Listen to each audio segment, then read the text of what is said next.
京極さんの浮世絵についての話。広重の正業は定火消し、機動隊員でした。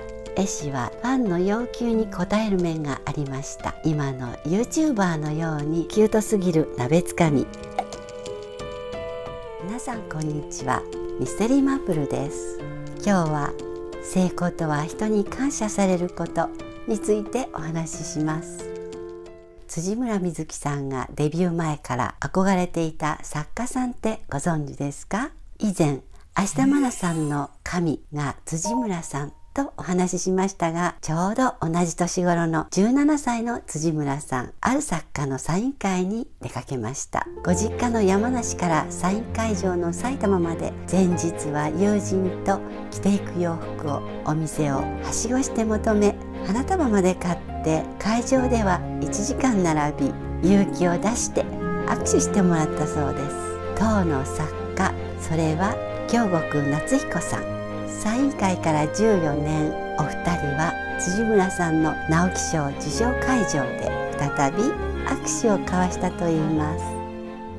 運命的なお二人の話を読み、私はとても印象深かった京極さんの浮世絵についての話を思い出しました。浮世絵は日本人の優しさや絵の持つ意味、対大きな勢力を応援する気持ちを絵に込める。それを英国が大切に保存してくれた。それを知った人々が感謝した。さらに保存するよう気がつく。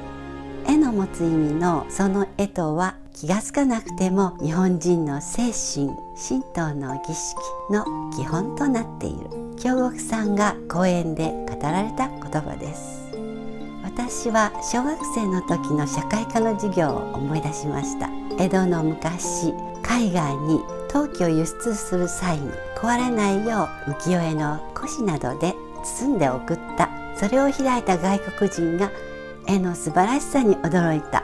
それが浮世絵が注目されになった最初のきっかけと習いました。当時の外国人が感動した浮世絵の秘密を京極さんの解説に沿って眺めてみましょう。浮世絵に込められたもの、一つ目は日本人の優しさ。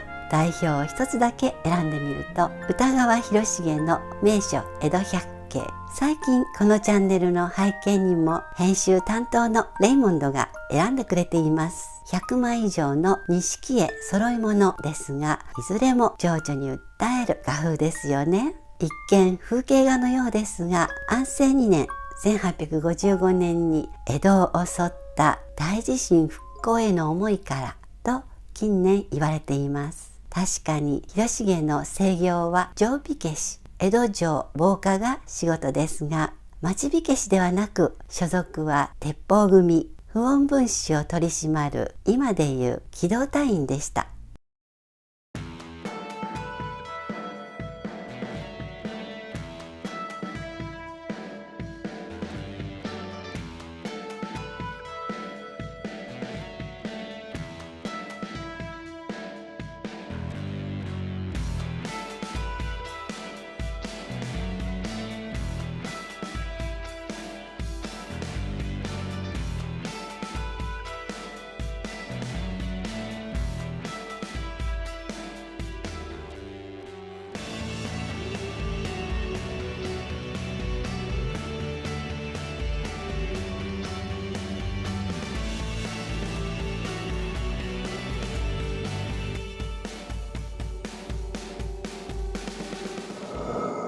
今も昔も日本は地震国ですが、おそらく復興への思いは人一倍。優しい中にも強さを秘めた人柄がどこか人の心を打つ名作を生んだのだと思います。浮世絵に込められたもの、2つ目は日本人の精神。私が思うに葛飾北斎の富岳百景、富士の山を気象や季節、あるいは視点の違いで描き分けようとしたもの。風景画として超有名ですが、初編の扉絵には富士山の御祭神、この花咲夜姫の命がきちんと描かれているのをご存知ですか？富士山の表面的な美しさだけでなく、日本人の精神の基本まで含んでいたため、古今東西強く印象に残るのではないでしょうか。浮世絵に込められたもの、最後の3つ目は対大きな勢力への応援。風刺画といえば国吉のこちら、源頼光館辻軍も妖怪をなす図。歴史的な題材を描きつつ、実はこれが天保の改革を風刺した半字絵と大評判。頼光は実は時の将軍徳川家吉、浦部は実は老中水野忠国で、後ろに描かれた妖怪の群れは歯がない妖怪が噺家など、改革に反発する庶民と判じました。国吉は笑いのセンスで別格、ウィット&ユーモアで庶民の味方をしたため、今でも微笑ましく人気があるのだと思います。京極さんの解説に沿って試験で例を挙げてみましたが、まとめると、広重は強さを秘めた優しさ、北斎はどこの国にもある精神的支柱、日本で言えば富士山、国吉は言うに言えないことをユーモアで代弁と、それぞれ目に見えないものを浮世絵に込めていました。そもそも絵師は一方的に絵を描いたわけでなく、ファンの要求に応える面がありました。今の YouTuber のように視聴者と密にやり取りしていたようです。尊敬の対象というより、町の人気者というポジション。庶民はひいきの絵師を持っていて肩入れをし、胸が好き、感謝していました。成功とは人に感謝されることと私は思うのですが、心を晴らした分、浮世絵師たちは今でも名を残しているんですね。1週間ほどハドソン夫人になってホームズと暮らしてみたい。はい、ここからはおまけコーナーです。雑誌付録の開封をしてみたいと思います。おまけだけに。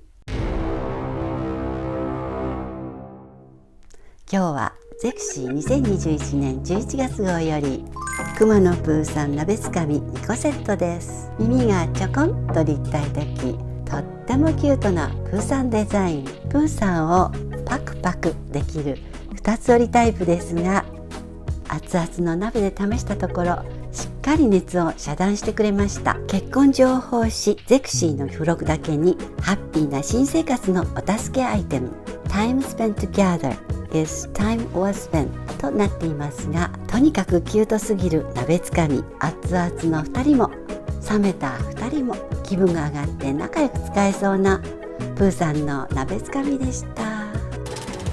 よろしかったらチャンネル登録、いいねボタンのクリックをお願いします。ではでは、またね。